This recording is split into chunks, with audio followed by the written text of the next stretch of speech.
नमस्कार प्यारे दोस्तों, वेद क्लासेस में आपका स्वागत है। सीटेड पर्यावरण विषय के PYQ यानी प्रीवियस ईयर क्वेश्चन को हल सहित हम देखेंगे। आइए हम एक एक क्वेश्चन करके हम इस क्वेश्चन को स्टार्ट करते हैं। देखते हैं, बच्चों को पर्यावरण अध्ययन सिखाने में प्रभावशाली तरीके से जोड़ा जा सकता है। इसमें 4 ऑप्शन हैं। चारों ऑप्शन को देखेंगे कि किससे हम पर्यावरण अध्ययन को सिखाने में प्रभावशाली तरीका हो सकता है। वृत्तांत, कहानियाँ, शिक्षक के द्वारा अवधारणाओं की प्रभावशाली व्याख्या, शिक्षक के द्वारा अवधारणाओं को प्रभावशाली प्रदर्शन और व्याख्या। इसमें से हम देखेंगे तो ये वृत्तांत और दूसरा क्या है, कहानियाँ। ये दोनों जो हैं ये प्रभावशाली तरीके हैं पर्यावरण को जोड़ने के। अतः क्वेश्चन डी सही है। इसमें आते हैं दूसरे क्वेश्चन पे।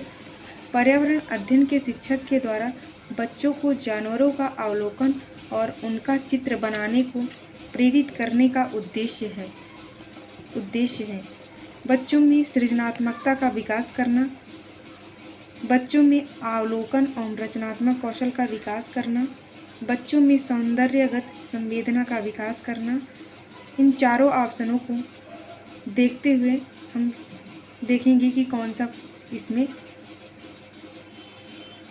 सही है।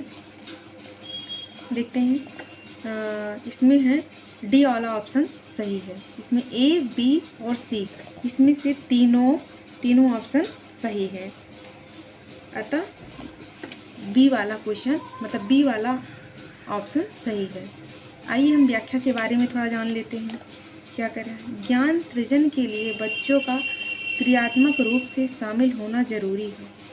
पर्यावरण अध्ययन की पाठ्यपुस्तक में दिए गए क्रियाकलापों जैसे जानवरों का अवलोकन और चित्र बनाना द्वारा बच्चों में अवलोकन क्षमता विकसित करने के लिए उनको बाहरी परिवेश, बाग बगीचे, तालाब के किनारे, प्राकृतिक भ्रमण आदि के अनुभवों से जोड़ने की ज़रूरत है। पुस्तक में विभिन्न प्रकार के क्रियाकलाप हैं जो बच्चों को अवलोकन, खोज, वर्गीकरण, प्रयोग, चित्र बनाना, बातचीत करना, अंतर ढूंढना आदि कौशल सीखने का मौका देंगे। पाठ्य पुस्तक में बहुत सारे ऐसे क्रियाकलाप हैं जिन्हें बच्चे स्वयं अपने हाथों से करेंगे और उससे उनके क्रियात्मक कौशल का विकास भी होगा। बच्चों में सृजनात्मकता को उभारना, रचना करने का कौशल एवं सौंदर्य बोध का विकास भी होना है।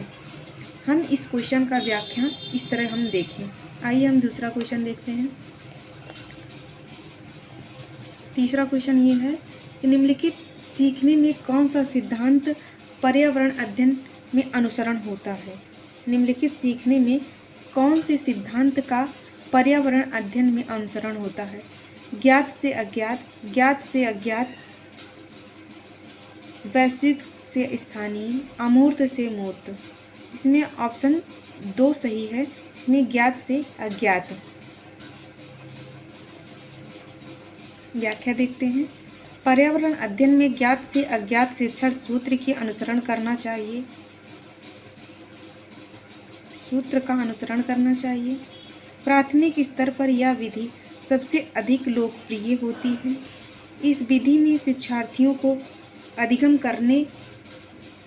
कराने से पूर्व उस विषय वस्तु से संबंधित पूर्व ज्ञान जो शिक्षार्थी जो जानता है से पाठ्य का आरंभ करना चाहिए। पूर्व ज्ञान को आधार बनाकर शिक्षार्थियों को नवीन ज्ञान प्रदान करना चाहिए। ज्ञात से अज्ञात की ओर के शिक्षण सूत्र को ध्यान में रखकर शिक्षण कार्य करने का विद्यार्थियों की रुचि व तन्मयता पाठ में बनी होती है, जिससे वे अधिक सीख पाते हैं। आते हैं अगले क्वेश्चन में।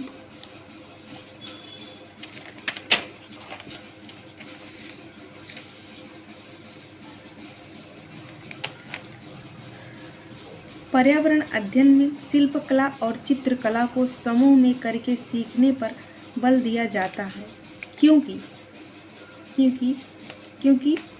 कक्षा की अनुशासनहीनता को रोकने के लिए समूह में सीखना शिक्षकों के लिए एक आसान और बहुत प्रभावशाली युक्ति है। समूह में सीखना सहपाठी द्वारा सीखने को प्रोत्साहित करता है। समूह में सीखना कक्षा में सामाजिक अंतःक्रिया को बेहतर करता है। समूह में सीखना पर्यावरण अध्ययन के पाठ्यक्रम को समय का पूरा करने में सहायता करता है। इसका ए ऑप्शन सही है, मतलब बी और सी। बोले तो समूह में सीखना सहपाठी द्वारा सीखने को प्रोत्साहित करता है, बिल्कुल सही।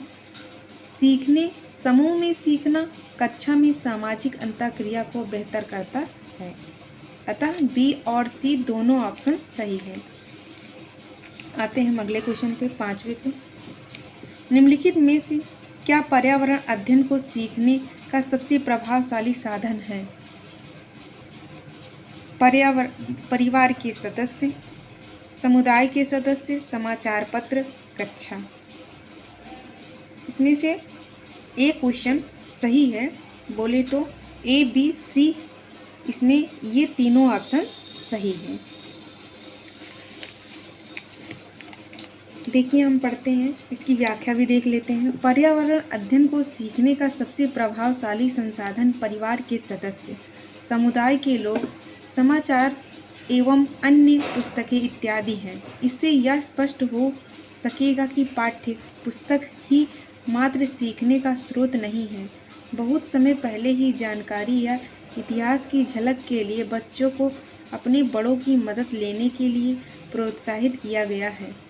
इससे बच्चों को अभिभावकों और समाज का विकास से जुड़ाव तो होगा ही, साथ ही उनका योगदान भी बढ़ेगा। शिक्षक को भी बच्चों के परिवार के बारे में जानने का मौका मिलेगा। आइए आते हैं अगले क्वेश्चन की तरफ। Question number 6। एक कक्षा 5 की शिक्षक एक क्रियाकलाप का संचालन करती है, जिसमें वह कक्षा के बच्चों से फर्श पर चीनी के कुछ दाने डालने को कहती है। उनको चींटियों के आने का इंतज़ार करने को कहती है। बच्चों को इस क्रियाकलाप से अर्थपूर्ण सीखने को मिल सकता है यदि शिक्षक बच्चों को क्रियाकलाप का अवलोकन, अनुभव साझा, उस पर चर्चा करने को प्रोत्साहित करती है। बच्चों को क्रियाकलाप से संबंधित प्रश्नों को घर से करने को प्रेरित करती है। बच्चों को क्रियाकलाप का अवलोकन करने को प्रेरित करती है। बच्चों को अपने अनुभव साझा करने को प्रेरित करती है। इन चारों ऑप्शनों में से सबसे सटीक आंसर ए है। बच्चों को क्रियाकलाप का अवलोकन, अनुभव साझा करने और उस पर चर्चा करने को प्रोत्साहित करती है। अगले क्वेश्चन पे आते हैं। निम्नलिखित में से कौन सा पर्यावरण अध्ययन में सीखने का रचनात्मक आकलन का साधन नहीं है? वर्णन अभिलेख, वार्षिक उपलब्धि परीक्षण, पोर्टफोलियो, क्रम निर्माण, मापनी। इसमें से देखेंगे इस क्वेश्चन के अकॉर्डिंग कौन सा आंसर सही है। इसमें देखेंगे कि बी वाला आंसर एकदम राइट है।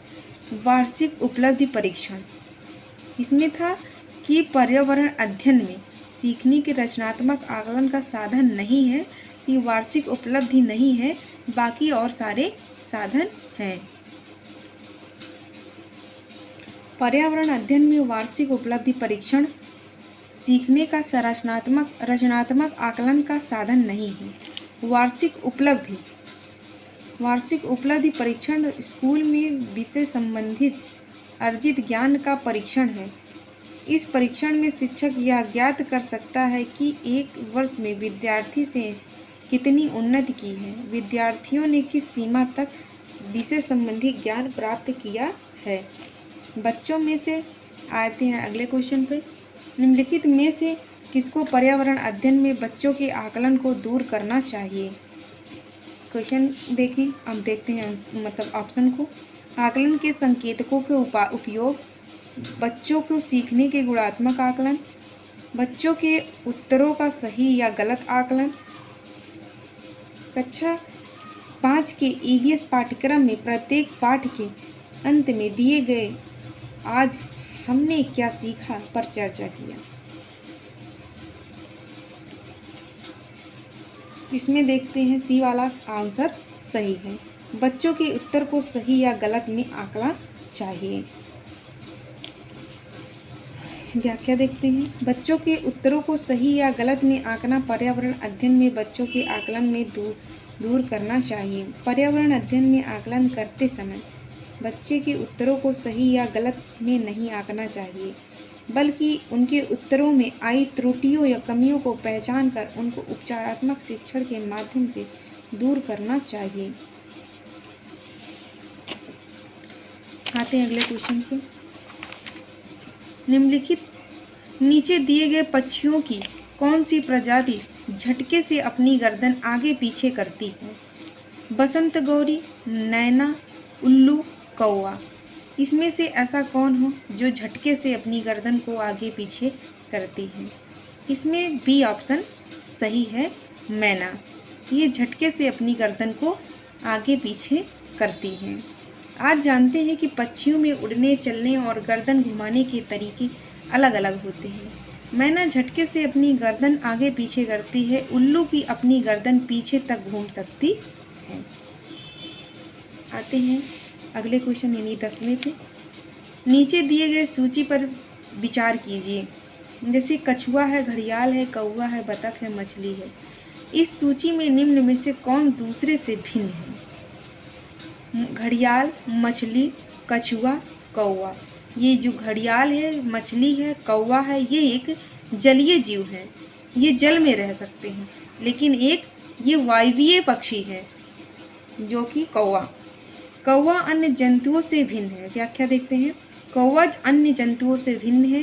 कौवा आकाश में उड़ने वाला एक पक्षी है, जबकि कछुआ, घड़ियाल, बत्तख, मछली जलीय जीव हैं जो पानी में रहते हैं।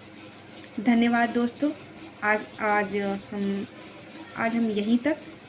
देखते हैं अगले वीडियो में।